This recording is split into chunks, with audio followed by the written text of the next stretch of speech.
我们要和 RNG 交手了。RNG 的打野麻辣香锅是一名进攻性很强的选手，他会无时无刻不想着入侵我的野区。我们只要做好防守住野区，那应该就能赢下比赛。Welcome back, everyone. We're just about ready for game number 2 between RNG and Suning. And Clement, we got to get into this right away because we just got word in our headsets that, hey, RNG, they're going to try to change things up in game number 2. Ooh. They're bringing in some subs here. We've got Abel as AD carry, and in the top lane is Zz1tai. The return of Zz1tai. It's been so long since we've seen him play in that top lane. We of course in Season 5 we saw him there. But the important thing about this substitution is, where has RNG been bleeding the most in this new patch? I do feel like it has been Let Me with his champion pool. He hasn't found a single win on that GP. He's been camped back and forth and just dove over and over. He's going back to picks like Shen or like Rumble, which haven't really worked out for him. So it's really interesting to see what Zz1tai is actually cooking up there. What the chef has in the kitchen, what he will be able to bring out here. Goodness gracious, it is surreal to see him in that jersey. Yeah, it's definitely taking you back down memory lane. And you have to remember that RNG have 20 players on their roster. Yeah, they have got a lot coming in. And, oh man, I cannot believe it. Zz1tai making his way back into the top lane. It's been a very long time since we've seen him play in the top lane, however. He played previously on the mid position. Mid lane, yeah. So we haven't seen this guy, so it's not, we don't really know what's happening, but in S5 he was known for his kind of like rhythm play, for his carry type of play, and he also reached rank 1 on the Korean ladder as a top laner. That was his claim to fame yes. As a top laner. Yes, and of course Y4 being swapped out for Abel, you can see on your screen, this is the guy with the mechanics that intimidate FLICKR himself. This is the guy who, if you want to if you face him a one-on-one in a dark alley late at night, you don't walk away from that sort of thing. But that being said, he's still a very young guy. He's a very young player. He's still got a lot to learn with the team. But the fact that he is playing second fiddle along with Y4, knowing that at some point Daddy Uzi is going to come home. And now he has a chance to impress us once again. Yeah, so him coming up, I feel like what RNG is saying is we're going to load our roster with as many carries as we possibly can, and we're going to have Mlxg just pick which lane he goes to and kind of snowball from there. It's an easier decision for him to make rather than play completely defensive with the previous roster they had with Let Me. Well, let's see if that aggressive play is going to work out for them. Our casters are ready to take us into game. Gentlemen, the desk is yours.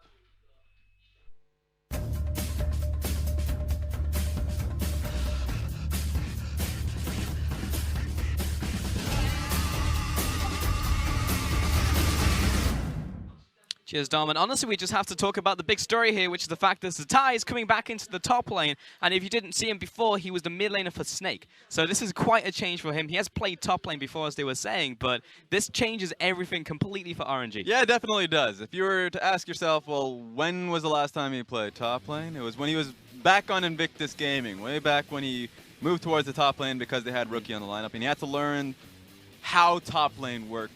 Learn how to play the matchups, the lane, all of that nonsense. But Zz1tai's always been a player that can pick up champions the fastest, can pick up a role very quickly. So it was very natural to say, well, we need to pick up a top laner, and we have someone who has so much game knowledge underneath them, so they move them to the top lane. So it's very, I guess it's natural to see RNG say, well, we don't necessarily need a mid laner. Xiaohu's incredible for us, but since we're having a lot of questions for top lane, and since Zz1tai has played top lane before, bring him back up there and see what he can play. Yeah, I actually just wonder what type of role he's going to play for this roster now for RNG, but it's good to see him back in the LPL as we look towards champion select for game number 2 here of Suning and RNG. Kog'Maw and Azir will be taken away from RNG. At the same time, Zoe and Galio, so thank the Lord that Zoe is off the table. Yeah, it's going to be interesting to see what RNG does to kind of, like, what do they put Zz1tai on? Because stylistically, he could play a lot of things.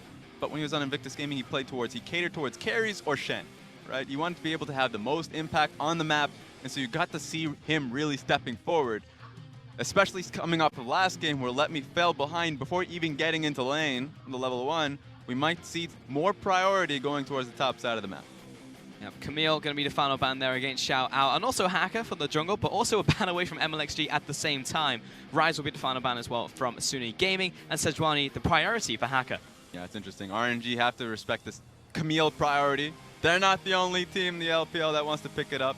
XiaoAL showcased that he can do a lot of damage on it, and they're willing to just first pick it for him. So RNG now, sure, their jungle position is fine. Mlxg has played quite a bit, though this time around he's probably want to look towards a more aggressive jungle pick. They're just going to hold the pick, maybe go into second phase to pick up Zz1tai's top lane. Yeah, I mean, RNG have already locked in Jarvan here, so I expect that will go towards Mlxg unless they pull something really funky. But Mlxg gets an aggressive pick, as you were just talking about, Raz. Now looking towards the second pick now from RNG. Yeah, thinking about the support. It's going to be Braum. Braum. This is the reverse matchup. This time around, Jarvan's on the opposite team. XiaoAL gets the defensive pick. Now, the only reason we got to see Hacker have so much impact earlier on in the last game was because of how disastrous that mid lane went in favor of Knight. That Knight was able to constantly push in, constantly just kind of force Xiaohu away from the lane, so the jungle matchup was that much easier. This time around, Mlxg is hoping that he can have the same amount of impact, and it might have to come through the mid lane. Yeah, Ezreal will be the pickup, though, for Fury into the bot side. Now thinking about the support themselves on Suning, not picking any of their top side of the map carries just yet.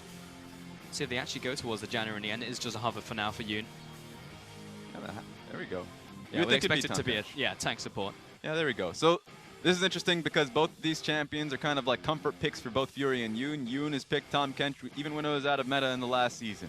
So he's done quite a lot with it, and it allows him to kind of rotate out of the lane depending on how successful they are in the bottom side of the map. If they're doing well earlier on, then they can kind of just use his ulti at level 6 and forward to just kind of send themselves top lane and get that priority, get the movement of their bottom lane going to chip on tower. So I like the pick from it, has the extra protection as well, and of course Fury, when he's on Ezreal, later portions of the game, has so much kiting that he can actually output for his team. I mean, in the first game of the set, Suning managed to get a 2 versus 2 kill in lane against Y4 and Ming. It's now Abel into the bottom, who's picked up Xayah, alongside the Braum as well for Ming. So it's going to be very much tables being reversed here in the bot side. This is interesting. The fact that they picked up the Xayah and Braum allows for a lot of kite back in their own composition. That sure, Jarvan can lay down the Cataclysm, but immediately you're seeing the fact that Braum's passive, the ulti as well, that gives a lot of slow onto the field. Seems like RNG, with their first 3 picks, have a lot for, I would say, space for Abel to work with in these team fights. Imagine a world where an Alawi is a legitimate ban in the LPL. Feels good, man. Amazing. RNG are going to be taking that away from XiaoAL on the top side, implying they might be picking a tank up there for Zz1tai. Will be Malzahar banned towards Xiaohu here. It's funny, it's going to probably be a little bit anticlimactic for Zz1tai to be back in the roster because Ornn is still on the field. And if these carry top laners are being taken away from XiaoAL, and you look towards RNG and they have the first pick, why not just pick up Ornn? And at the very least, it can kind of give a good sense of how Zz1tai's team fighting is currently as a top laner, because when he played the Hecarim top lane with Smite way back, his team fighting was pretty on point. It was, but it will also be a playstyle difference as well to see what he's like actually on Ornn, on the tanks, to see how he interacts with the team, because it's very much a different role that he'll be filling, and actually a very similar role to Let Me, so it no longer becomes like, is this guy coming in for the carry role when we need it for the team? It's more, we just want to see how Zz1tai does on these picks. Vladimir would be the final ban from RNG against XiaoAL, and also Knight as well, will be a Kassadin towards Xiaohu. Yeah, XiaoAL has just been an amazing Vladimir, the Vladimir player of the LPL thus far. His flank plays have just been incredible, and so while in this composition, RNG is really worrying about creating space for Abel to work in these team fights, it would really be sad if the Vladimir was immediately already behind you in these compositions with the proper flank play. So get the Vladimir off of XiaoAL's back and force him on something else. Now that is interesting. So insta lock-in of the Gangplank for top lane there for Zz1tai. Ornn is still available if Suning wants it. In fact, there's a lot of good picks into Gangplank, including the Gnar that Suning are hovering, and it will be locked into the top lane. Well, when you're talking about good picks into GP, the funny thing about that is that GP is fine with just about any lane, because technically any lane can dive him. It's just the fact that he's constantly kind of scaling up, getting a lot of gold underneath him with Klepto, and it's always on Mlxg, the jungler, to kind of sustain him in lane, to hope that he doesn't get dived by Sejuani and by, of course, maybe the mid laner, since Knight just picked himself up to Corki. So it's going to be on the jungler to keep him afloat in these lanes. Once he gets Trinity Force, though, he's going to be doing quite a bit for himself. He will, and he pretty much gets it regardless of what happens to him in the top lane. Just 0-5 comes out with Trinity Force at 12 minutes. Oh. Going to be Syndra, though, from Xiaohu. He's actually, he really wants it in this game. 66% win rate so far on the Syndra, and to be honest, most of those games have been from Xiaohu. It's hilarious. You know, when the videos coming into, of course, the LPL every single time, you get to watch Mike check a little bit, and you saw the memes coming out of Xiaohu. Doesn't want Rise. Of course, it gets banned away from him this time around, and he would love to get on the Syndra pick. Syndra has been the pick that he's won games on for his team, been incredibly impactful for last split, spring split, summer split. It's been Rise and Syndra. Rise is off the equation, going into second phase. Give me the Syndra, and that's a lot of pressure in the mid lane. Very much an old school matchup as well. The fact that Corki's now coming back in the few sets that we've seen into Syndra. Like, I remember back when Corki was picked a couple times into Syndra because you can go for that early Hex Drinker, but it's one of the only characters who can just walk into mid lane, not get obliterated at level 6 by Syndra's ultimate. Yeah, it's actually pretty fun to see the fact that Corki's coming back just a little bit. I know that Knight will always want to pick up the Corki just because that's been a pick that he's been comfortable with in the LSPL. So when it comes to control mages, that's one that he will rely on in a sense. So he'll pick it up and he'll feel safe against any lane. Just because in the mage matchup, as you mentioned, you can just pick up a Hex Drinker and you'll be able to get out just fine. It'll slow down your build just a little bit because that's gold you're going. Yet that's not going into your crit build, not going into the 2 attack speed items and your Trinity Force. So sure, that's going to slow the pace down a little bit. Suning Gaming has been working on a slower pace game though, so that would be right down their alley. Yeah, it is kind of the equivalent of just getting a mic move about that. But yeah, it's pretty much the equivalent of picking up a QSS against like a Malzahar. It's like you need it in lane, but it also gives you damage at the same time. It's just the setup that I'm now worried about. RNG has quite a bit of it, because if you look towards the jungle matchup, Jarvan's going to look towards the mid lane. If he can get a good knock-up, then that'd be nice. But it starts with the QE, of course, from Syndra, the stun that she can apply, because you would say, well, you know, Corki's pretty safe in the lane, but if you don't expect the stun coming through from Syndra, then immediately the follow-up from Jarvan's going to be picking you off. And if that's not a kill, with a Syndra ulti coming through, then I don't know what is. Well, that's a loud noise. It absolutely is. That is a lot of people in the crowd really want RNG to bounce back in this series up against Suning Gaming, who honestly handed it to them in game 1. We'll have to see if RNG can actually pull this one back, not only just for this series, but the fact that if they lose this game, if they lose this series, they'll be on a 0-4 losing streak. Yeah, you definitely don't want to go into the long break, New Year's break, with these losses looming over you. It will definitely feel bad, especially since a lot of these opponents are teams that RNG are far expected to exceed, to get past. Losing to LGD really was a tipping moment for them. The fact that they kept falling, kept snowballing downwards. This is going to be the game for them, because they lose 2-0, 0-2 to Suning Gaming. Their fan bases that you just heard very loud and clear, definitely, like, they might turn on them. I don't know anymore. Yeah, hopefully that doesn't happen. RNG, very much a dynasty, a legacy in the LPL. See if they can bounce back, because they are in very much a different circumstance than they were last year at the same time. I know we had a very similar narrative coming into Chinese New Year. It's like, where's Uzi? How's the team going? Yes, they were slumping a couple of games, but it's not quite the same as it is now. It seems like the problems that they have run much deeper. Yeah, it's interesting, because in the last spring split, Uzi wasn't here. A lot of it was on Xiaohu carrying them, a lot of these cases. And it was on the Syndra pick as well. The Syndra pick was allowing him to get a lot of pressure in lane, and he was constantly roaming top side, bot side. He was a running menace in a lot of cases, and that's just not happening lately. Yeah, Fanvo talking about the first blood chance here. Still going to go over to RNG. Do you feel like it's going to go over to RNG, courtesy of Mlxg probably getting in there? Xiaohu, the fact he's on Syndra as well, probably put that vote over towards them. Ooh, get him! Knight walking into the bush, and the audience might be right as Knight will have to flash away from Mlxg's gank. And funny enough, statistically, it is always right, just because Mlxg has a higher first blood percentage than both Hacker and Tian. He's just a lot more active on the map, not only in terms of just invades that he outputs. You're seeing the invade right now, getting onto the rafters. His jungle percentage is 4th in the league, but also just the first blood rate. Sure, it's not the best in the league, but it's much better than Suning Gaming. Yeah, more likely for that to happen. Hacker, however, taking away the Raptors on the opposite side of the map, so we'll be trading evenly here against Mlxg, who's gone for his own invade. Yeah, very smart from Hacker, because at that moment when Mlxg catches Knight looking to ward up topside. Of course, Knight has to base, which allows Mlxg the opportunity to go on Raptors. If the Sejuani doesn't catch Raptors, you just lose a huge chunk of experience. This here is a risk, though, that he's going for just because XiaoAL is pushing top lane. Flag drag, he's found Hacker, and this is completely blind from Mlxg. Flash over the wall. Of course he's going to follow that. Hacker doesn't have any other way out of this one, looking for the stun, but Knight's coming in as well for the assistant. Xiaohu rotates, finds first blood. Double buff onto Xiaohu on his signature Syndra pick, all because of that one aggressive play Hacker made. Not only did he want to even the playing field by taking Raptors, but he moves up to Krugs, and that was a step too far, and he gets punished for it. Yeah, this hurts a lot now for Suning Gaming, losing the jungle this early on. Mlxg is going to take complete control now over the top side. Here's the thing. The idea was pretty sound from Hacker. Take Krugs. Oh, wait a second. XiaoAL, get out of there. Yeah, he's got the rage bar ready to go. It will be the flash or the flag drag knock up. XiaoAL turning it around, actually. Feels like there's nothing else that RNG can do in the top side. We'll get out of the gank. Whew. All right, that was close. Thankfully, he was that close to his Mega Gnar to be able to get him that much HP back and the stun that comes with it in Wallop. So let's roll it back towards Hacker's Invade, because I like the idea because XiaoAL was there when he was pushing, so he could have helped, but he just didn't catch the fact that Mlxg was already on top of him. Immediately flag drags to be able to close the distance from that point forward. What is XiaoAL going to do? If he takes the long trek to help him out, Sejuani is already dead, and he puts himself in a bad situation. So, just didn't catch the fact that Mlxg was going to go in that quickly.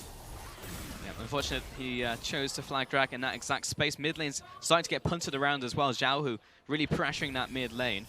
And here's the thing. Knight is supposed to be in a defensive matchup, able to heal himself up. The fact that he has fleet footwork, and is going to have the potions for himself, even the Doran shield. But if you're going across Xiaohu, a Syndra with both blue buffs to spam Qs and every ability available to him, and the auto attacks with red buff, that's going to tip over that matchup. Right now, Knight's just reeling. Yeah, definitely not fun to go into double buffs this early on into the game. Mlxg also pressing into the bottom jungle here. Hacker is a couple camps ahead just because he's Sejuani, but both level 4 now. Ward goes down, and both junglers know where each other are. Just a slight glimpse. Hacker catching out Mlxg when he was moving into the bush. Had he not seen him, he would have gotten hit on. So I was, he's still getting his Raptors stolen away from him.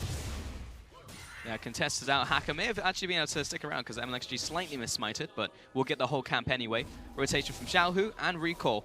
He knows that there's absolutely zero pressure coming out from Hacker right now. Yeah, and Hacker wasn't in position to be able to answer the enemy Raptors as well. So now that he's getting answered to by Mlxg, allows him to walk back to his own Raptor camp, take it, and then move up towards Krugs, or if he wants to path towards bottom side, take Wolf camp. So right now, Mlxg is in such a good position, has so many options available to himself. Well, Hacker's literally looking into his own jungle saying, I guess I have Braum. I mean, maybe I have Scuttle Crab. That's very little experience that he can look towards. Zz1tai here. Haven't really seen much from his lane, honestly. We saw that initial gank onto XiaoAL that he was able to turn Mega, not die to. But so far, he's just essentially been farming out, and that's most of the laning phase for a Gangplank. So we can't really see what his top lane form looks like just yet. We just know that he's able to play Gangplank. Yeah, the fact that he's able to pick it up so quickly, I'm not surprised about. And the fact that he's doing this well in the matchup up against the airy Gnar means that what can you do if you're XiaoAL? You can't really walk up forward if he's just farming underneath turret and has the barrels to kind of just push it back. So it's up to Hacker to try and upset that. But currently, he's way too far back to even look for that gank. Because if he gets counter-ganked in that scenario, then Mlxg and Zz1tai wins. It's actually a good point. Zz1tai hasn't had long to learn top lane again on Gangplank specifically because he was signed last week by RNG. I mean, maybe he had like an inkling that he'd be going up there, but still, like, this has only just been a week to learn the role again and to learn these champions. Well, technically, before the season began, the announcement did come through that he was in the lineup, he was picked up as a top laner, but of course there was not really an expectation because Let Me was doing quite well for himself. Yeah. Has been with the team for quite a long time, and it's kind of seen that he could carry and he could play that tank, so he was very reliable. Of course, just recently kind of falling apart in a sense, so now finally giving the chance to Zz1tai. I think he's had a bit of play with the Gangplank. In fact, it's hilarious because whenever you look at Zz1tai's champion history and some of his picks and some of his accounts, it's like, wait a minute, what role does he actually play? Yeah. It's incredible that he plays so many champions, so many positions. So it's you could tell that the solo queue experience that he's had is really translating into professional play. Yeah, very much versatile. Go back up to the top lane there. But Xiaohu, very unlikely ever going to replace this guy on the roster for RNG. Meanwhile, the bottom lane, Fury is going to have to arcane shift away there. And in terms of the bottom lane, pretty even, honestly. Both carries just farming on up. Ezreal has gotten over that power trough that he doesn't really have anymore because of Kleptomancy, but even so, got the Sheen and the Tia there. Still kind of has to worry about the extra AD from the BF Sword Longswords coming through from ABLE. Now that ABLE can answer back in these trades, because earlier on, Ezreal has the poke that he can apply with his Q. But once you actually put yourself in that trough, of course, with the tier, sure, you have Sheen, but now ABLE's going to be able to walk up with the wave, kind of shove it off, so he can shove through the wave, but use his Feather Auction to kind of like get a bit of damage onto Fury as well. So Fury doesn't have that much leeway in this matchup anymore. And looking back towards his mid lane, really seeing a CS differential open up between Xiaohu and Knight. It looks like he does have package though, so should be able to use that to try and make a play off to the sides if they're able to make something happen. But so far, Xiaohu just gradually getting ahead, really just courtesy of that double he picked up earlier. Yeah, but here's the sad point about the package right now. If you look where Sejuani is, she's just trying to pick up as much experience. Sure, she's a little bit ahead of Mlxg in terms of farming, has a level advantage, but because she's been focusing on that, she's in the bottom side of the map rather than the top side of the map, which you would want her to be, especially with Knight having package. That would be great for her to be on the top side of the map so they can get a 3-man dive onto GP. That would 100% work, but it's not going to happen. By the time Sejuani's top side, the package would have run down. No real time. Plus we're at 9 minutes, just getting to the 10-minute mark, so Magical Footwear will be turning online for a lot of these players, and also the stopwatchers ready to go. So getting into these ganks, especially against RNG, will be quite difficult. There is barely any stopwatches on the side of Suning, actually. There's one on Yoon, and that's pretty much it. Yeah, not a lot of champions, of course, that you'd want to put go into a primary inspiration tree for. It's kind of like the sadness of it. If you look towards Corki, it's like, well, you definitely want the lifesteal that you would get just because it works incredibly well with the crit build that you have. So, of course, he's just going to be going towards fleet footwork. Yep, Ares on that, of course. Flag, drag, going to be nicely dodged out there by XiaoAL. Actually, teleport coming in from Suning game, and he wants this to happen. And actually jumps back on towards him, but he's got the rage bar, goes into Megaphone. In comes Xiao. He wants to finish off on XiaoAL. Mlxg somehow trying to get away. It's going to be a 1-for-1 trade, though, as they get the chase down. Xiaohu turning it around. He goes into a stopwatch. Zz1tai needs to buy some space from right now. Attacker goes back in once again. Knight trying to get a range for the auto attack, but he has no way to close. He got There's the Valkyrie, comes off cooldown at just the right moment. He's going to, however, die to Zz1tai. Such a fast response from RNG from this one, because immediately the teleport coming through from Knight just so they could catch out the J4. Mlxg was in a really bad position from that gank. It didn't work out too well, and XiaoAL was going to be able to kite him back.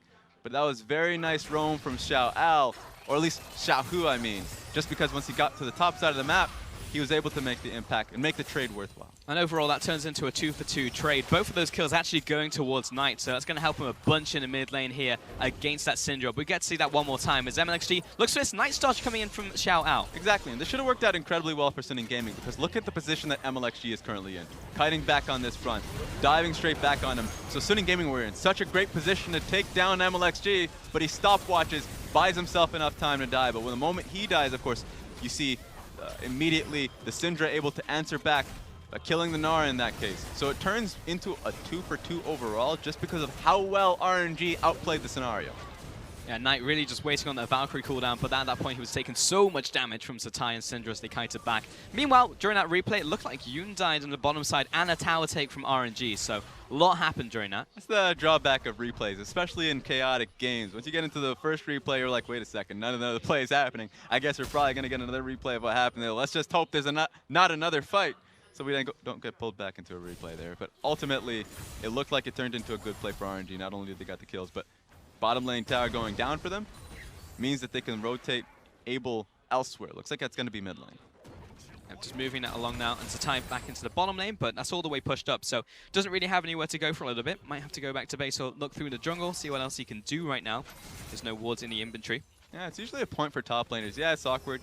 Nothing you can take, no Krugs there for you to try and snipe, but there's an opportunity to send out a ward, since he does have a control ward, deeper into this jungle, since he has a little bit of a alone time just to see where Hacker is. He doesn't go for it, so he just kind of waits around to see where Gnar is. Yeah, just has to wait for the waves really to bounce, but he did manage to get the full push into tower, so it's not too bad for Zz1tai. And he's able to zone away in the jungle as well towards XiaoAL using the barrels. It's now just gone for Australia lane, so we look towards the bot side in top. This is going to be a scary time for Zz1tai. That's why he's kind of playing it back. Didn't want to go for the control wards necessarily, because that's warded up. And looking at the position that he's currently in, J4 wants to be on the top side of the map. He wants to be able to help out Syndra and then walk top side so they can get the top lane power, or at least get a top lane dive. They can get any of that as long as they push Knight under tower and utilize Syndra's strength for that. So that being said, that's the plan, that's the strategy, so that just means that Zz1tai has to farm safely and hopefully doesn't get ganked by a hacker. It's really just farming up right now. Looking to also towards the Rift Herald, which has now spawned. See if someone can move towards that, because there's a lot of vision around the area for Suning. They've pretty much completely denied RNG's vision. There's like a ward in the Pixel Brush, a ward in the Tri-Bush up there, but Suning might be able to make a play towards it. Yeah, all of this is just happening because right now Xiaohu is still in the mid lane with no mana. He needs to either get blue buff and wait a bit until mana comes right back up, or he needs to go for a base. So this is good timing from Suning Gaming, knowing that, hey, wait a minute, Xiaohu can't actually do anything until he deals with his mana. So immediately just going straight towards Rift Herald is a smart decision from them. Now it's going to be taken away. Yoon and Fury taking a bunch of damage from Abel and Ming. Able to disengage though, that's all they really need, just because Rift Herald's being taken. Fury comes back in there. Actually, Compton and Abel wasn't able to follow up, helping out Ming. Let's chunk down a little bit. So now Fury probably wants some time to base because his team is starting to back away a little bit. Sejuani wants to farm up, so there's no real point of strength here. If he stays in, it's just to get a little bit more poke on either Ming or Abel. Yeah, a bit of an invade here, actually, from Xiaohu and Mlxg. XiaoAL has to really respect this. Doesn't see two members on the map, especially two members who can rotate quickly. So Zz1tai is down here, able to get some pressure onto the tower. Just the fact that Xiaohu and Mlxg are off map. That's very interesting that RNG decide to use that small window that they had available to them to go bottom lane for their top laner to try and get Zz1tai rolling. When for a little bit they've been setting up to try and hold the fort for both Abel and Ming. So they lost out in quite a little bit of vision and pressure just because they tried to go and help out Zz1tai in either chipping down the turret or killing XiaoAL. Yeah, a little bit of farm there, but aside from that, Suning Gaming have gotten a lot from this. Just feel like that's not the right play from RNG. Sure, they're understanding this now, but know that when you pick in the GP, he just has the global hit. He can help by throwing out his ultimate when the play happens top lane. That should be the play for them. They don't necessarily have to go to the GP. Yeah, a bit of chip damage onto mid lane. First tower's already gone down, remember, from that earlier play out from RNG, but there's still... Oh, meanwhile in the mid lane, Xiaohu getting caught out. He's actually just going to be completely dead. Closing the noose around him with Yoon and Fury. Now able to crack this mid lane tower. It looks like there's only Mlxg around to try and defend. Such a strong play from Suning Gaming. They're going to be able to take down this turret with ease, with the Rift Herald that they were able to net themselves earlier on. So there we go. That was fast. Xiaohu didn't expect it. Bottom lane of RNG didn't expect it. They were still reeling from the pressure that was being placed to them under the tower. So I know RNG are just playing to the tune of Suning. Yep, now a dragon possibility for Suning, who have just caught up. So the gold advantage does go over to RNG because of the CS totals and that first tower, but still, Suning making the plays. And honestly, it feels like Suning have control of the map regardless of that fact. Let's take a look at this. The control ward cuts vision, so Xiaohu has no idea that Sejuani is looking for this. And the moment this starts, the moment the play is right on top of Xiaohu, immediately Tahm Kench sends the ulti through. So even though, like in another universe, if RNG immediately answer the play, there's no chance that Xiaohu comes out alive on that. Closing in around them. And now Dragon on the cards here for RNG, actually abusing the back timings here from Suning Gaming as they went back to base, leaving themselves open for a Dragon take. True, you kind of have to watch out a little bit. Thankfully, Mlxg has the plant to be able to heal up, sustain a little bit, because if he didn't have that available to him, he would have to base. And if he based at that moment, in fact, he's still going to base. Then I wonder if he's going to be there on time for a lot of the top play that's happening here.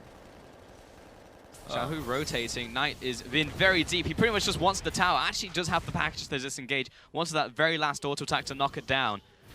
And 47 HP remaining on it. So was very close, but really can just rotate back towards it once again. Ming wants to try and come in here onto Knight, but just nice little sidestep from him. Yeah, good from Hacker, or at least good from Knight, that is. Understanding his limitations now that he had the package to be able to chip down the tower. Of course, didn't have enough damage to chip it down, but they can just go for it next time around. Yeah, Hacker catching out Mlxg, or maybe the other way around, as Xiaohu is now backing up the jungler. Going Comes in for with it. the Cataclysm. Fury off to the sides, but will completely disengage. Decides to burn the flash, and also teleport used in from RNG, I should say. Yeah, Zz1tai decides to TP rather than using his ulti. So he holds down his cannon barrage, but tried to TP. That just means that in the next play, honestly, XiaoAL will feel a lot more comfortable answering GP, knowing that he can stick towards the bottom lane and that he'll have that 4v5 potential to TP with his teams. Right now, Suning Gaming have such a massive advantage in terms of tempo and play on the map. And it's not like Zz1tai has any way to try and stop him either when he's getting out of there with the teleport. But XiaoHu just continue to push in the bot side. We'll have complete pressure. This is the only outer turret that's still up for RNG. Yeah, they're just going to be able to chip this one down, and just know what that means for Zz1tai. Zz1tai doesn't necessarily want to be under this tower, doesn't know where Sejuani is. Sejuani right now is pushing into the, or at least going to be in the area. Yeah, Xiaohu pushing up here. Does have that Morello Nomicon.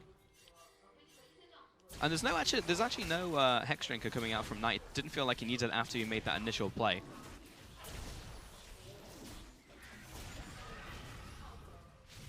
Yeah, Fury just jumping over the wall, going into the mid lane. And it's pretty much just reset back to normal pace right now for both teams, waiting for the next play to happen. Cloud Dragon a little ways off, going to take a while. Baron also going to take a while for both teams to move towards the area and actually feel comfortable enough to take it. Yeah, and it all comes through this lane assignment that Suning Gaming have kind of put themselves in right now, honestly, for the last minute or two. Putting Corki up into the top side of the map, it netted them a tower a little earlier on, but now they're using it to kind of continuously pile on the pressure and honestly force Xiaohu to answer that. Xiaohu does not want to be in the side lane. That's too long of a lane for him to put him in, and if he tries, or at least goes up against Knight, who has enough resistances now, soon will have the crit building up the attack speed. Should get, honestly, should get Static Shiv next. Once he gets that for himself, he's going to be a lot more comfortable looking for plays onto Xiaohu. If that's the case, then that's their win position. 1-3-1 if you're Suning Gaming. Yep, split them up. Divide and conquer. Now 20 minutes into this game, it's really now just turning into a vision war, especially around top side. Mlxg is trying to push up, but he doesn't really have anyone else with him. The rest of the team just wants to farm, especially Xayah and GP. Yeah, and this is going to be tough for RNG because they know that every single time they pick up a wave, you saw Xayah picking up top wave. You saw Xiaohu pushing up mid lane. They're constantly in a defensive position, knowing that, sure, yeah, they're pushing the wave past mid, but in the meantime, Suning Gaming are clearing out the wards near Baron. And then they're going to be put in a position once again where Corki is pushing up top lane again. Right now, they need to find a play based around Xiaohu's stun, just so they can push Suning Gaming off of this vision. Yeah, unleashing down the mid lane, just keeping these waves at bay. And still farming up. I mean, Suning Game, it's not like they particularly get weaker as the game goes on. Fury's going to be big, Knight's going to be big, especially with the crit build coming through. So RNG have to play defensive, have to wait for Suning Gaming to come to them. Yeah, a lot of it comes around the poke that you're seeing right now from Suning. The poke from Corki, the poke from Ezreal, all of that, sure, yeah, your damage coming off from Abel, from the Xayah is going to be massive when she has her third item. Next one should be the Infinity Edge. But if the fights are just never going to happen, and if Corki and Fury are constantly putting pressure onto Abel, then when is that fight going to start for RNG? Yeah, RNG actually mobilizing the mid lane now. They do have a minion wave coming in. It was a cannon wave, but that has been cleared out. Pushing up to the tower regardless of that fact, tanking with their faces. Mlxg able to knock this tower down with the help of his team. Yeah, really good timing. They had Zz1tai for the play. And at that time, XiaoAL was tending to the bottom lane wave. So they recognized that was the small opening they had with XiaoAL and Knight in opposing lanes. So there we go. That's the good thing about RNG. 2 games in a row where they're put in defensive positions, and they're constantly checking and making Suning Gaming honest. But you want to be able to put yourself in a lead. That comes towards the next Baron. 22 minutes, and right now, Suning Gaming have put so much focus onto it. There's a lot of pick potential from RNG.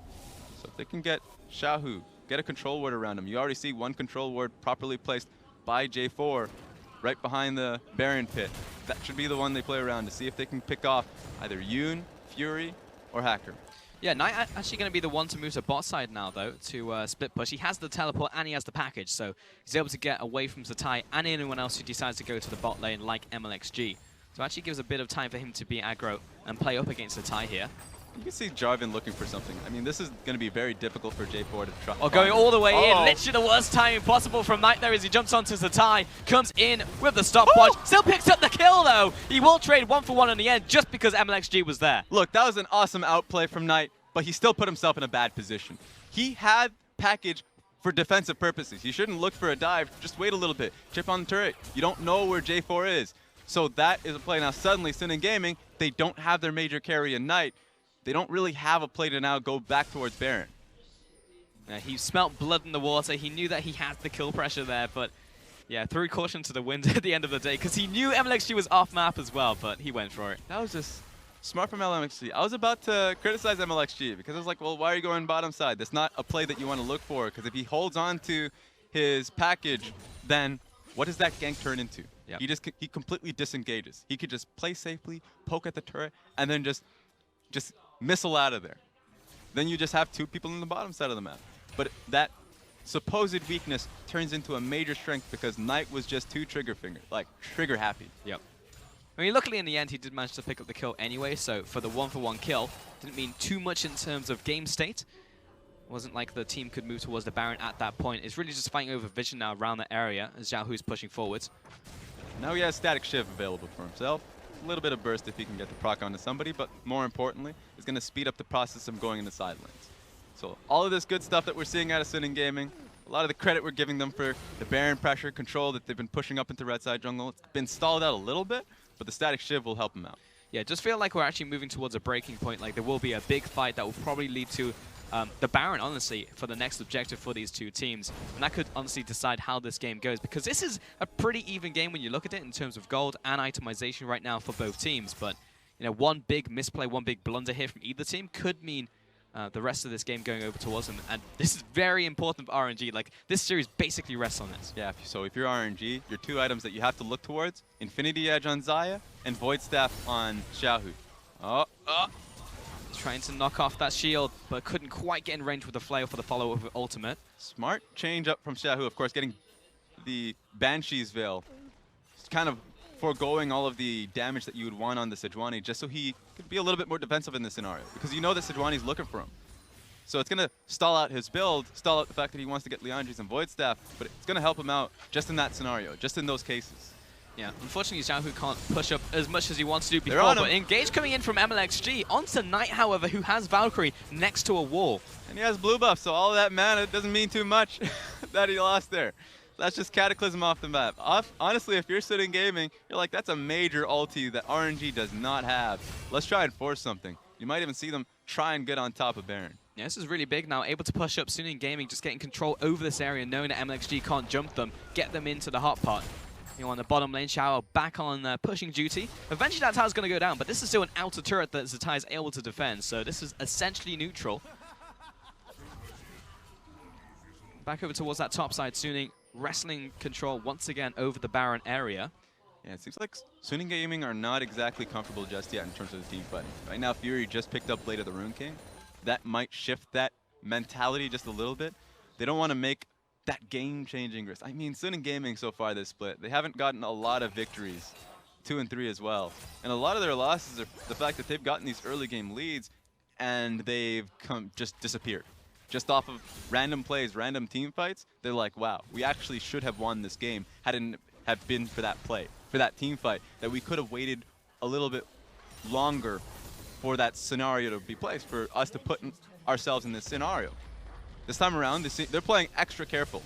Except for Fury. What? He just goes in, has to burn the flash over the wall there. Xiaohu finds him, however, and actually finds Tahm Kench on top of that, looking towards great health now because he is very, very low. Will need to pop the shield. Ming falling forwards. This is the opportunity that RNG need to define. Finds the backline. Down goes the AD carry. Looking towards Knight. He has to escape the fight. And in comes the Cataclysm, trapping XiaoAL in. He does, however, manage to pick up kill onto Xiaohu. Now he's on the run. Should be another kill over to RNG. What a complete collapse by Suning Gaming. We were just talking about the fact that they've made these changes, growth to being more patient, and then Fury just ease over a wall and has to flash back. Yep. Forces the entire Suning Gaming lineup to kind of back them up so they don't lose too much, and they lose everything. really just off of that one play, and honestly great capitalization at the same time by RNG, knowing this is a fight they can go for, calls everyone to arms who happens to be in the area, chase them down. They're just lucky that Knight has package and that he's on the map pushing the lane. Take a look at this. Didn't notice that both Braum and Jarvan were just sitting right there. But even if you didn't have that knowledge, you don't go for that play. That's too much risk when you're just waiting on laners to come through. So immediately, Fury has no flash, has to get out of there. Yoon gets chunked down to nothing. So that's a proper fight for RNG. They see that opportunity, they're going to take it. Yeah, Abel's just able to run, get within shotgun range as well, pop the ultimate, nuke down Fury in the backlines. And 28 minutes in, and RNG actually managed to pull ahead in that fight. If you're Sunny Gaming, that kind of play, those kind of moments, it's disheartening for them, just because of how many times they kind of put themselves in this position. Every time they feel like they've gotten the lead and they should be able to take the game, immediately it just gets ping-ponged back over to the enemy team. So sure, they still have a great composition, and they're still waiting on a lot of the damage coming through, the spikes coming through from Knight and Fury.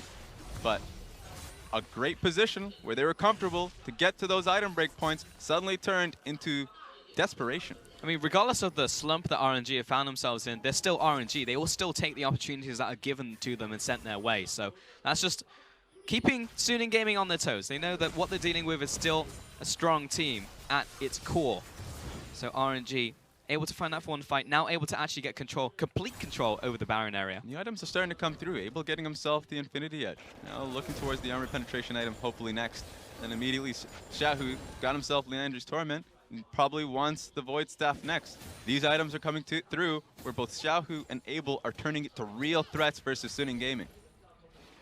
Double control was down, and honestly Hacker can't spend too much time around this area because Xiaohu is currently off map, but now he's got help of Knight. Zz1tai also waiting around the corner, just placing barrels down everywhere to see if he can find those combos. Also just finds the entire team with the Sky's Boom there, all four of them. And here's right now, you're Suning Gaming, you're kind of just taking a step back and thinking what next item you need. For me, Hacker, he's basing right now, he wants a Warmox. He's really close to it. It helps out the fact that he's going to have a larger shield to provide for his team with the Locket of the Iron Solari. That's a double Locket for his team. Both Yoon and Hacker, major HP tanks, means that the shields coming in for both their carries are going to be massive. That means that they're going to be comfortable looking towards Baron, looking to these large objective fights, and knowing that the burst damage from Xiaohu, from the Syndra, from Zz1tai on GP are going to be nullified just a little bit. So that's the hope that they have in these team fights.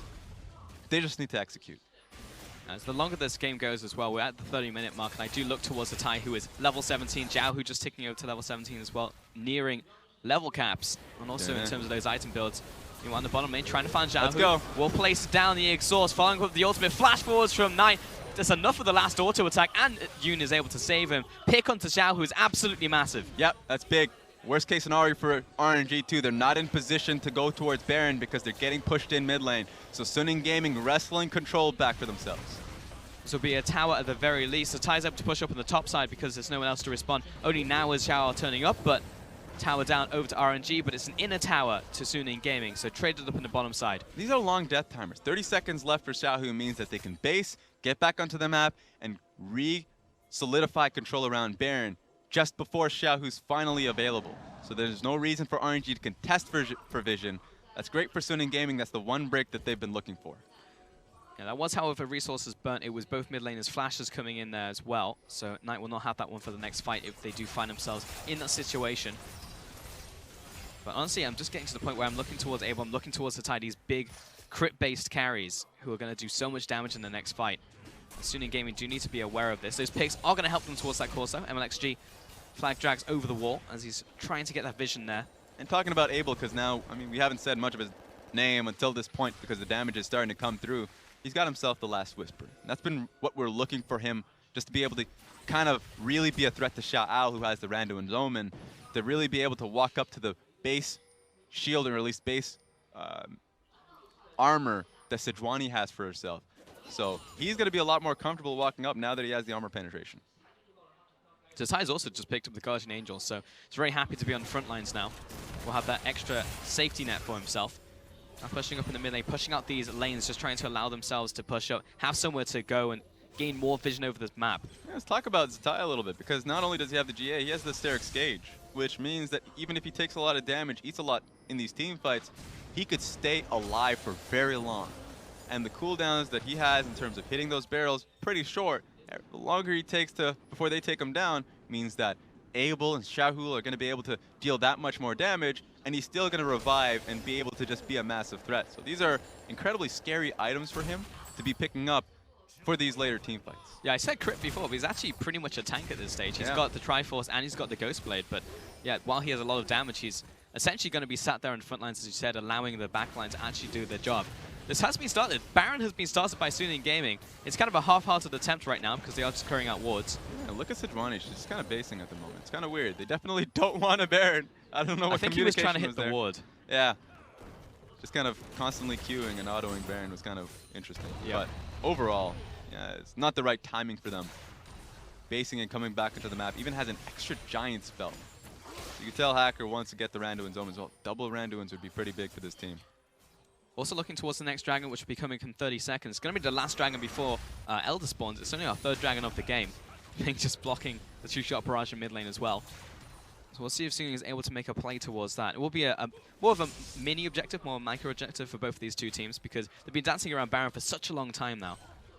And the time really starts to stack up, especially if you're Suning Gaming. If you don't feel comfortable starting Baron, don't feel comfortable going in these Baron fights, that feels inevitable at this point, then you might start to look towards the dragon, but I guess they're just going for it. RNG wants it. Yeah, they've started nice on the bottom side. He does have teleport, however, though it seems like Ming is tanky enough for them to be confident to do this. Down really to 3,000 HP. They're trying to burst out. Keep Hacker outside of the pit, but there's going to be a smite wall. Mlxg just secure it. Knight behind the back of the pit right now. Can't get into the fight. Hacker removed from the map by Xiaohu, and now the carries trying to come back. They are stuck right now inside here. They have enough damage, trying to force their way out of the pit. Because Fury wants to make the play. Where's the rest of his team? He's by himself right now. A 1-for-1 trade between the carries. Ming getting chased down by XiaoAL. Bit of assistance over the wall by Xiaohu. This is a mess of a fight right now for both of them. Fury is looking for the cleanup on this Ezreal. Looks like he'll find it. Gets one, but Tahm Kench pays his life for it. Xiaohu now on the retreat. XiaoAL looking for the chase.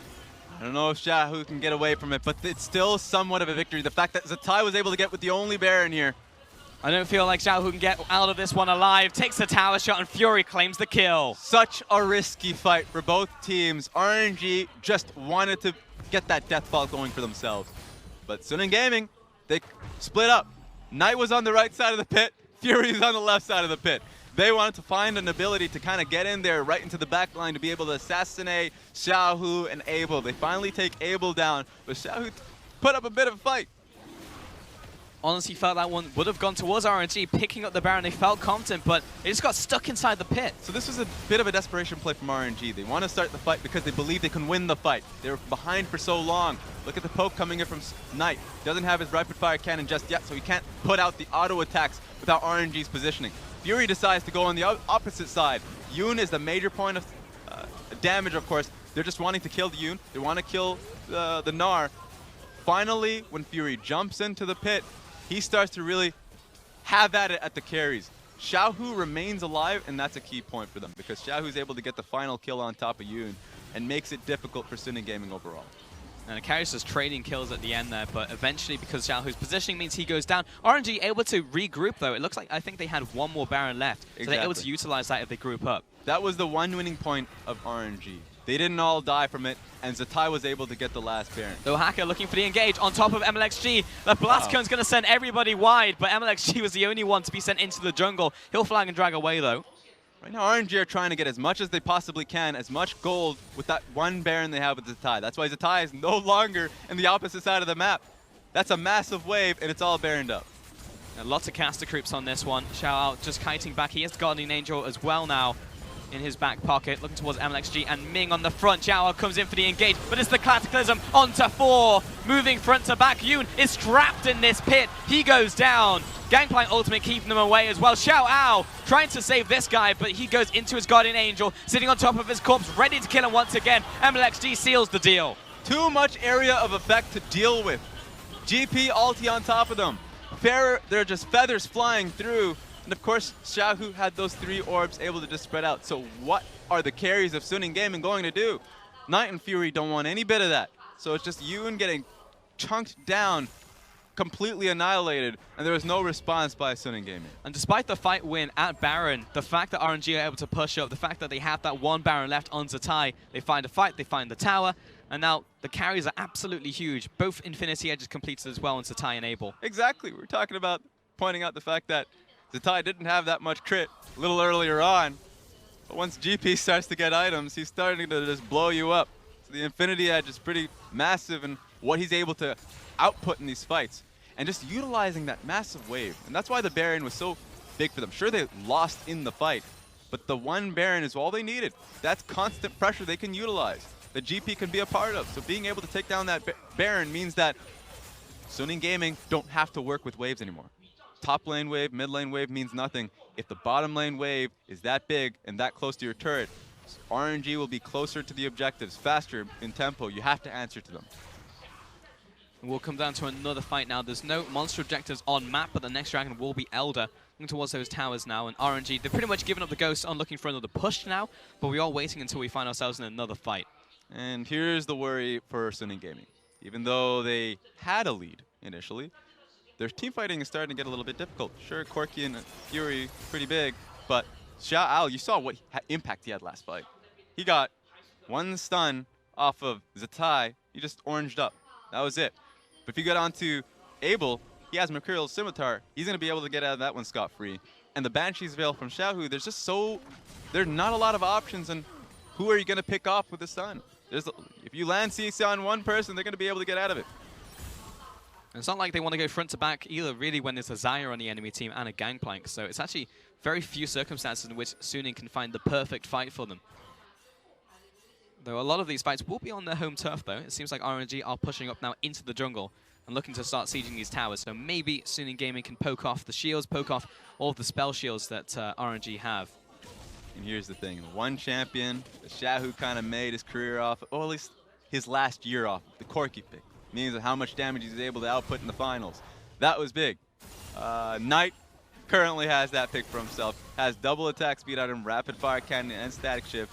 He's full build, so he can be a major point of carry. Even though they are 4K gold behind, doesn't matter if you're full build on Corki. So if he can get that one little bit of poke, that one auto attack, sneak it in on Xiaohu, sneak it in on ABLE, really that is enough to kind of change the tide of battle here for Suning. There's almost no magic resist on the side of RNG. Look towards the Banshee's Veil and then support, but aside from that, there's not a lot of magic resist. He will start to tear through a lot of these targets on RNG. Those magic damage crits late game hurt a lot, so there is a chance here, as you said. Ooh. Mlxg, he sees Fury in his sight. Good sidestep there, but follows up with a Cataclysm. Mlxg needs to get away, though. He's within blasting range by both of these AD carries. It was a difficult decision here from RNG. They did not want to chase that one through. Look at the corridor of that blue buff. If Mlxg just jumps right in, and if Suning Gaming are going to be able to zone out all 4 members, that's honestly Mlxg just getting chunked out. So he had to flash away from that one. Good choice from him, but just a poor choice in general starting the fight to begin with. So RNG, they try their hand at it, doesn't quite work out. 20 seconds left on Baron, another 40 seconds on Elder, so it's a good chance these teams will be pulled apart towards these objectives now. The fact that the game went this long really could be any team's game. The fact that Suning Gaming have some incredible carries, both of them on full build. You look to the side of RNG, Xiaohu has Rabadon's death cap. That's really what it is. So whoever starts the fight, who's able to pick out the carries, it's going to be all the more impactful. Oh, wait a minute, Zz1tai's caught out. Yep, that was a big crit coming in from Knight. 800 damage just off of that, but Zz1tai able to run away. He's got the fastest legs in this game. It's a fast Gangplank. Knight's learning lessons throughout the game. Didn't want to package forward because the last time he did so was completely deleted off the bottom side of the map. So this time holds on to his package, gets the poke. Nothing came of it. Wow. Oh my god. Knight's actually surling it, and he has enough health getting back from the Keystone to actually do this. He's taking very quickly as well. Elder Dragon taken down. RNG have started this one, but Corki not going to take him long to get towards this fight. Hacker, he's walking up, has the smite himself. It's down to 2,000 HP. Hacker needs to go in right now. Doesn't find it. Secured by Mlxg, but now they want the fight. Xiaohu, he's found Mlxg. ABLE, he's on the front lines, but he needs the team to back him. The call has been made to re-engage now by RNG, but have just lost their jungler. Not going to be able to trade back towards Hacker. Ming jumps away, but look at Knight. He's absolutely unleashed, finds one, finds two, looks towards Ming, flashes forward, gets another, looking for the third, finds the fourth! And Xiaohu goes down, taking Hacker with him, but a massive win by Suning. That is 4 members down on RNG. Zz1tai is the only member. How many turrets are they going to actually lose off this? This is going to be absolutely huge. 40 seconds left on the death timer from Abel, 40 seconds on Xiaohu, 30 seconds on Mlxg. This is going to be at least a tower, at least an inhib. He's going to have to set up barrels to just clear out the wave. That's a wasted barrel. That wave needed to die. This could be the game. It actually could be right here. 20 seconds left on Mlxg to carries. There's too long left on this. Even with the Baron minions, I don't know if they can do it. This is a massive minion wave coming in. Zz1tai is doing plenty of damage, but he needs to get another barrel combo off. And Knight is still on the Rift. He's already down. He's into the Guardian Angel. And Suning Gaming, they can ignore him. They go for the Nexus, and they've done it. A 2-0 victory over RNG. Suning Gaming finally nets the win off of 3 losses in a row. This is what pays off. And it feels good to come this far in the split and to finally pick up the win, but you look across the aisle and RNG's gutted. Huge for Suning Gaming, Raz, and honestly, it feels like today we might be seeing the fall of an empire. Honestly, RNG, 4 back-to-back losses in series, and Suning Gaming on the up and up. Yes, they came off the back of 3 lost series themselves, but they are constantly improving. And if you just look at RNG, it feels like they're throwing a lot of answers, seeing if anything can work. Rosters were a big point for them.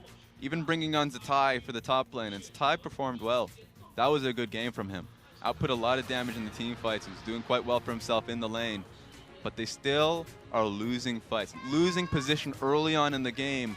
It was a good test up against Suning Gaming, known for their early games, but they didn't pass. Good stuff from Suning Gaming. They were able to close it out, find the fight, and Knight, it really came down to that. The fact that you spoke about him was really important because he was the turning point. He was the factor that allowed them to win in that fight. And this just reminded me of Xiaohu, because Xiaohu really made a name for himself last year when he became the sole carry of the team of RNG and capped it off with incredible Corki play. Now in this game we saw Knight soloing the Elder Dragon, much like Xiaohu soloed Elder Dragon in finals, and being able to join the team for a major team fight, pick it up with Fury as well. Incredible game for the team. Incredible game from Knight. Yeah, really, really big. And you know, we spoke about it in pre-game, before game 1 even, the fact that both of these junglers, a lot of hype behind them, and also a lot of hype looking towards Knight and how he can do against Xiaohu, because it's almost fitting the fact that he managed to pick up the Corki in the final game, as you were saying, and most damage in the game on top of that. Knight, 100% the MVP here. Look at that graph, though. It looks like a bit of a lie detector test. You just don't know what's happening back and forth, and that was mostly because RNG, there was never a point in the game where you were just like, this game is over. RNG were constantly looking for those picks. We were always looking on Xiaohu, looking on towards Mlxg to see which pick can they make to get the game back in their favor. And they were looking for it constantly, looking towards Baron plays. Netting themselves a Baron, being able to escape with Zz1tai's last Baron, go towards bottom lane, pick up the tower. RNG, when they had the lead, they knew what to do with it. But there were just so few moments for them to actually get that window for themselves. Yeah, I mean, they tried to make the plays, but it really just came to that fight around the Baron and just the creative use of the Corki, being able to find that Elder Dragon, go towards it. I thought once the Baron had gone down to RNG, they'd be able to find the disengage, but the call came in. It looked like halfway through the fight, the call came in to go in, because it looked like most of the team had backed off at that point, but Abel wanted to find it. Mlxg was already in the pit, and then from there, it felt like it was a little disjointed. They came into fight late, and then they ended up losing it, but it was really brutal to watch, and the fact that they got 2-0'd as well, I fully expected this to go to 3 games. Yep. And I don't even know if I expected Suning Gaming to pull out the win. That's true. And a lot of it came down to how Suning Gaming were team fighting. In the previous sets, their team fighting was poor up against Jangdong, Rogue Warriors. This time around, we got to see proper team fighting going up against RNG, and it nets them the victory. Yeah, really good team fighting out from them. Just a fantastic set in general from Suning Gamers. They take the win over RNG. That's going to do it from us, but we are going to send it over to the analyst desk to take a look at that series. Thank you so much. That was Pulse and Raz on the call for that. Clement, welcome back to the desk here. Wow. It's 0-4 for RNG. It's really happening. So we live in the world where LGD is on a win streak for the first time since 2016 spring. RNG are 0-4 in their last 4 matches. But hey, there are still some tourisms. TOP are still at the bottom of the standings. We can skip that. Yeah, Vici, they did take a game off of EDG. What on earth is going on? So, okay, first of all, RNG, they looked better. Yeah, they did not sit back and just roll over. I like the early drafting better for them because they picked up the Jarvan, they picked up the Xiaohu special, the Syndra, just to have some early gate oomph in their kind of play. Yeah. But one big pick I did not agree with was the Xayah. I felt like the Xayah lacked engage. There's so many times when you see that RNG unable to lock down on Suning Gaming. And if you're playing the Xayah, you really want to play more like a split push shell, which leads into my second question because they're banning out Illaoi and Vladimir and then first picking GP while leaving Gnar up. Now, we know XiaoAL has been very, very good on this Gnar pick, and also Illaoi and Vladimir are not exactly bad matchups for Gangplank. So that was kind of a question mark for me during the draft phase. Like, if you're going to pick the Xayah, because Xayah can hold waves, and she punishes champions that run into her, so you want to pick her into a 4-1 situation, and that's what Zz1tai is known for. And then they banned 2 unrelated champions and put him on Gangplank. Yeah, Gnar, when we were watching the pick and ban the first time, you were saying, why don't they just pick Ornn here? This would be great. Yeah, if they had Ornn, they would have the engage to actually make the Xayah work. And if you look at the bans, Illaoi and Vladimir, those are Ornn counters. So all right, so we've got to ask the question, right? We've brought in Abel, we've brought in Zz1tai. Zz1tai, classic split pusher, originally from the top lane, played in the mid lane for Snake over the past year, and then he comes in on Gangplank and continues to split push and actually sees some moderate success towards it, but eventually there's no way Gangplank can possibly keep up with the Corki, who's just going to single auto you. We saw what happened when he took a single auto 50 minutes in. And this is the biggest problem with RNG. I feel like their macro game currently is lagging so far behind. What you want to do against SNG, when they have this super scaling composition with the Ezreal, with the Corki, is you want to punish them when they group up in Siege. You want one big wave. So where you want, when they shove in, they're like 5-man, you want to go all in and just win a big team fight. That's not what RNG did. They actually traded towers in the early game. Yeah. Over the entire map. And if you think about how that game went, if Fury did not burn his flash in E, actually there was no way for RNG to catch Sunny. So Sunny could scale infinitely without any single engage coming out from RNG and just kind of drag the game out to ad infinitum. Yeah, that's exactly what we saw. It looked like Suning were happy to just say, oh, you want to fight now? Well, we'll just turn around and back away. You have Tahm and the only times that they made mistakes were when they actually did stay and fight, when RNG had that Baron bottom and were sieging,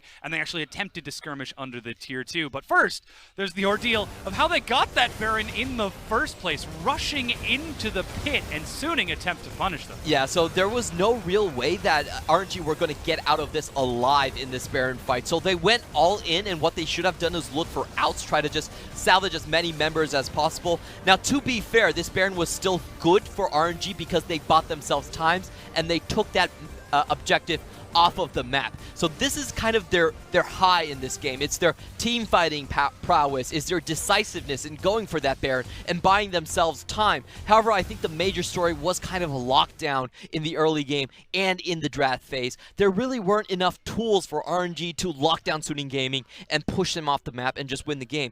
However, I want to go back a little bit more on Suning Gaming and say how they actually won. I think Yoon was very, very creative with his Unsealed Spellbook, because a lot of times he was doing these dives in the bottom lane, and you're asking yourself, why isn't RNG going straight to Baron? And then you remember, wait a minute, Unsealed Spellbook. This Tahm Kench, even though he just used a global, he still has teleport. He can teleport right back across. Yeah, so they did a 3-man dive on Xiaohu, and then they still had 2 teleports up in the bot lane, which they could create a 4v4 in the top lane. And RNG were just, they didn't have an answer for that. They were stretched so thin, they didn't have a split pusher. Their comp was kind of all over the place, and it was just really smart map play coming out from the Suning. Again, this is a team that went to Game 5 against SKT in the World Semifinals, and now they're saying, whoa, we have to respect this 5th place LPL team. That's 2-3. I believe they're now 3-3 at this point. And RNG now find themselves at 2-4. It's nigh unbelievable that this is the world that we actually live in. Though we did see them attempt to step forward. Zz1tai coming in, he seemed to be individually he was good. Yes, he was able to fill the gap that Let Me sort of has left open, at least in this current meta. Abel attempted to step forward in these team fights, and when he had the opportunities, he was able to do damage, but it just seems so difficult. I honestly feel like there's something going on with RNG in terms of just coaching. I feel like the drafts have been pretty abysmal so far. If I just look down the drafts, I'm like, I'm not sure how this team wins. Like, Yeah. like what am I supposed to do here? Well, yeah, whereas on the instead other of brute side, forcing? you look at Suning, game 1, they played simple strategies. Game 2, they had a simple game plan. Let Corki scale, let Ezreal scale, and then just take a massive late game team fight. We've actually got that for you right here, where RNG, they again try to force the Baron. They succeed, and then Suning say, all right, let's fight now. Yeah, so what RNG should be looking for is they should be trying to get out of the pit as fast as possible. That's not the decision Mlxg actually does here. He actually leads his team and gets stuck there and forces a team fight. This is not a team fight RNG want to fight, by the way. So they do have to try their best to keep themselves in the game, but you can see the scaling factor really coming out here. It's so hard for that late game Syndra to really lock down that Ezreal. If Xiaohu got that chance, he could have one shot, but that chance just never appeared. And you could also see Knight on that hero Elder Dragon play. The same play that Xiaohu actually did to salvage his own playoffs. Now this is a new Corki player. He's had so many good records on Corki. The most kills in the LPL on a single game this split. 13 kills on that Corki, and comes up with another hero split push game. And that brings us so frequently to the concept in the LPL of old blood versus new blood. The fact that we're seeing Xiaohu, who stood toe-to-toe with FLICKR for 5 games, up against Knight? Who's Knight? I don't know who. Oh, I see. He's our man of the match. 9, 3, and 4. Definitely deserving of this, stepping up to the plate. We've been waiting to see him so long since he'd been in the LSPL, showing that he deserved that rank 1 in Korea and showing that he can carry his team. And with this, Suning Gaming, that brings them now to 3 and 3. They are starting to learn. They're starting to grow a little bit more. Of course, still seeing a couple of the same mistakes. Those overextending Fury, what were just you a little bit. doing? It was actually quite funny. The crowd all gasped in horror as he hopped over the wall, and then laughed in relief when he flashed back, seeing Mlxg over there. Yeah, there was some pretty funny moments. The crowd was really funny because when they saw Ezreal like get caught, the SNG's crowd was like, oh! And then RNG was like, ah! Could you tell the subtle tonal differences there? Never mind. Well, hey, ladies and gentlemen, we've actually got a quick break coming at you. An interview up next with XiaoAL. Clement, you're going to be taking it away from me, so go ahead and hop on over to the other desk. We'll be back in just a moment.